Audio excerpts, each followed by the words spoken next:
बिस्मिल्लाहिर्रहमानिर्रहीम अस्सलामुअलैकुम वरहमतुल्लाहि वबरकातुहू। दोस्तों, आज मैं आपको बताऊंगा कि कैसे हम हॉर्न क्लॉक स्प्रिंग जो है चेंज करते हैं। ये बड़ा ही इंतहाई आसान है। सबसे पहले हैंडल को रिमूव करें और साथ ही एयर बैग को रिमूव कर लें। ठीक है दोस्तों। और जो है ये क्योंकि जब चेक किया था हॉर्न सही था, इसलिए क्लॉक जो है हॉर्न क्लॉक स्प्रिंग इसको चेंज करना है। हॉर्न क्लॉक स्प्रिंग चेंज करना इंतहाई आसान है। इसको चेंज कर लें, हैंडल को उतार लें, एयर बैग को उतार लें और ऊपर से इसको उतार लें और उसके बाद जो है दोबारा उसी तरह वापस लगा लें जो है हॉर्न क्लॉक स्प्रिंग को। ठीक है दोस्तों।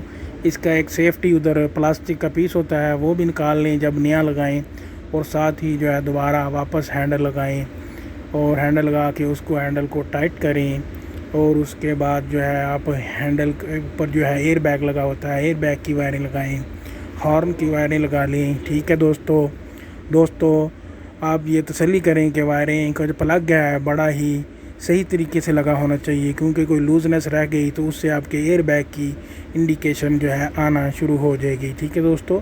ये हमने दोबारा टाइट कर लिया और एयर बैग को जो है लगा लिया। ठीक है। और साथ ही जो है हम दोबारा जो है इसको फिक्स करने के बाद हैंडल को इसके जो ऊपर और नीचे वाले कवर हैं वो वापस लगा देंगे। ठीक है दोस्तों। इसी तरह बाकी गाड़ियों में भी जो है हम बड़ी ही आसानी से, यानी सब गाड़ियों में बड़ी ही आसानी से हम जो है हॉर्न क्लॉक स्प्रिंग इसी तरह चेंज कर सकते हैं।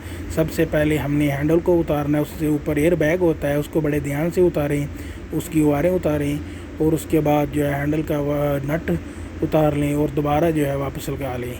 ठीक है दोस्तों। ये आपको जो है आज की वीडियो पसंद आई होगी, लिहाजा इसको दोस्तों से शेयर करें और मेरा चैनल सब्सक्राइब करें। Thank you.